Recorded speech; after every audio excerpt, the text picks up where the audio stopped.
بسم اللہ الرحمن الرحیم نحمدہ ونصلی علی رسولہ الکریم اما بعد۔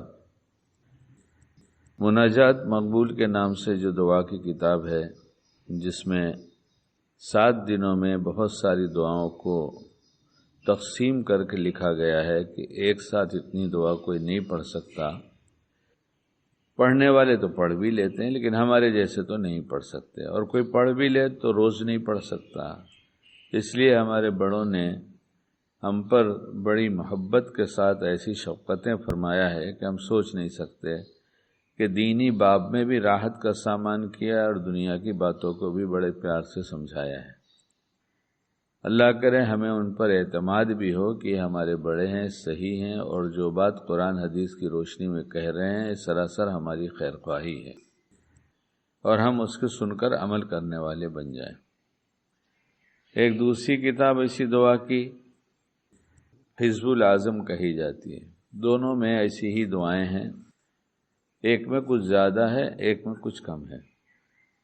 اگر اس کو معمول بنا لیں کہ ہم ہر دن اس کا ایک حصہ دعا کی شکل میں مانگ لیں گے تو انشاءاللہ اس کے فائدے کچھ نظروں سے دکھائی دینے لگیں گے، دل محسوس کرے گا کہ مجھے فائدہ ہوا، کیونکہ مانگنے والے کو دینے کا اللہ کا وعدہ ہے، اور اللہ اپنے وعدے کا سچا ہے۔ دعاؤں کے ذریعے ہم اپنا کام بنانا بھول گئے، اور کبھی یاد بھی آئی دعا تو جو تکلیف ہے یا جو ضرورت ہے اس وقت اسی کو مانگ لیتے ہیں، اور بہت سی ضرورت کی دعائیں ادھر ہمارا ذہن نہیں جاتا جو آپ علیہ الصلوۃ والسلام نے سکھایا ہے۔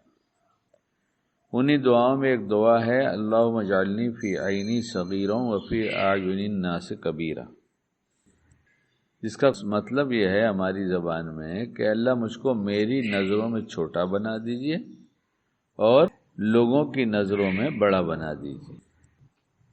تو یہ جب آدمی مانگے گا اور وہ مانگنے والا بہت دیندار اور نیک ہے، ظاہری سب گناہ سے بچا ہوا ہے، اس کی کوشش کرتا ہے کہ کوئی گناہ نہ ہو، تو وہ اپنے کو اپنی نظروں میں چھوٹا نہیں سمجھے گا۔ اگر چھوٹا سمجھنے کی کوشش کرے گا کہ میں تو چھوٹا سا آدمی ہوں، یہ بولنا آسان ہے کہ میں بہت چھوٹا سا آدمی ہوں، لیکن اپنے دل سے اس کو تسلیم کر لینا یہ مشکل کام ہے۔ اس لیے کہ جب سب اچھائی نظر آتی ہے تو ہم چھوٹے کیوں ہیں، ہم تو بڑے ہیں۔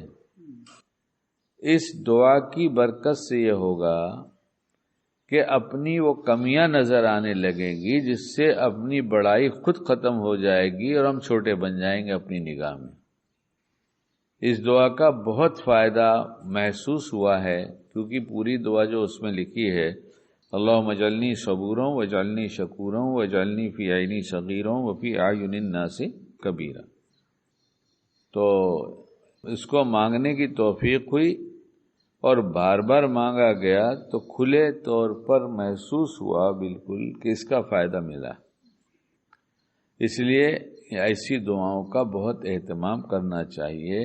یہ صرف دعا ہی نہیں ہے، بلکہ دل کی بند آنکھیں جن کی وجہ سے اپنے عیوب نظر نہیں آتے وہ کھل جاتی ہیں، اور اس دعا سے تو خاص طور سے کھل جاتی ہے۔ تبھی تو پھر اپنے کو چھوٹا سمجھے گا، نہیں تو پھر جب اچھا ہی اچھا دکھائی دیتا ہے تو بڑا ہی سمجھے گا۔ اس لیے یہ دعا کا بہت اہتمام کرنا چاہیے۔ جب وہ کھلنے لگے گا تو پھر اصلاح کی فکر ہوگی، اور جب اصلاح کی تدبیر کریں گے تو اللہ صحت بھی دے دے گا۔ یہ دل کی بگڑنے کی علامتیں ہوتی ہیں، اور دل کا صحت مند ہونا بہت ضروری ہے، کیونکہ آخرت میں قلب سلیم کو اللہ سوال کریں گے۔ دعاؤں کے ذریعے بہت کچھ ملتا ہے، ہم مانگ کر دیکھ لیں، وقت طے کر لیں کہ مناجات مقبول کی ایک منزل فلاں وقت بیٹھ کے ہم اللہ سے مانگیں گے اس کی دعاؤں کو، اور یقین کے ساتھ مانگے کہ ملے گا ضرور، انشاءاللہ ضرور ملے گا۔ اللہ ہم سب کو کہنے سے زیادہ عمل کی توفیق عطا فرمائے۔